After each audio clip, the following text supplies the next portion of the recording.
பன்னீர்செல்வம் தரப்பின் சார்பில் தேர்தல் ஆணையத்துல சசிகலாவின் பொதுச் செயலாளர் தேர்வு செல்லாது, ரத்து செய்யணும். பொதுக்குழு உறுப்பினர்களால சசிகலா தேர்வு செய்யப்படல. சசிகலாவால கட்சியில நிர்வாகிகளை நீக்கவோ சேர்க்கவோ அதிகாரம் இல்லைன்னு புகார் கொடுக்கப்பட்டிருக்கு. தேர்தல் ஆணையம் சசிகலா கிட்ட விளக்கம் கேட்டிருக்கு.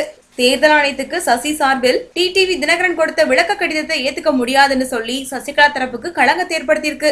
பொதுச் செயலாளர் தேர்வு செல்லாது, முறைப்படி தேர்வு வச்சு நிர்வாகிகள் தேர்வு செய்யணும்னு தேர்தல் ஆணையம் உத்தரவிடணும் எதிர்பார்க்கப்படுது. ஆனா தற்போதுள்ள நிலையில 122 எம்எல்ஏக்களை தவிர கட்சியின் பொதுக்குழு உறுப்பினர்கள் மற்றும் நிர்வாகிகள் பெரும்பாலானோர் பன்னீர் பக்கம் இருக்காங்க. அவர்களெல்லாம் சரி கட்டி சசி தரப்பினர் தாம் பக்கம் இழுக்கும் வேலையில ஈடுபட்டு வராங்க.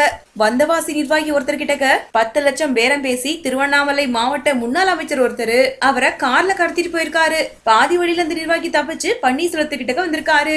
அதே மாதிரி ஆரணி நகர ஒன்றிய நிர்வாகிகள் கிட்டையும் சில பேர் விலை பேசியிருக்காங்க. பணத்துக்கு ஆசைப்பட்டு சசிகலா அணிக்கு போனா நாளைக்கு மக்கள் கிட்ட ஓட்டு கேட்க முடியாதுன்னு சொல்லி அவங்க மறுத்திருக்காங்க. இந்த மாதிரி தமிழகம் முழுவதும் அதிமுக நிர்வாகிகளை பிள்ளை பிடிக்கிற கும்பல் மாதிரி சசிகலா ஆதரவாளர்கள் சுத்தி வரதா கூறப்படுது.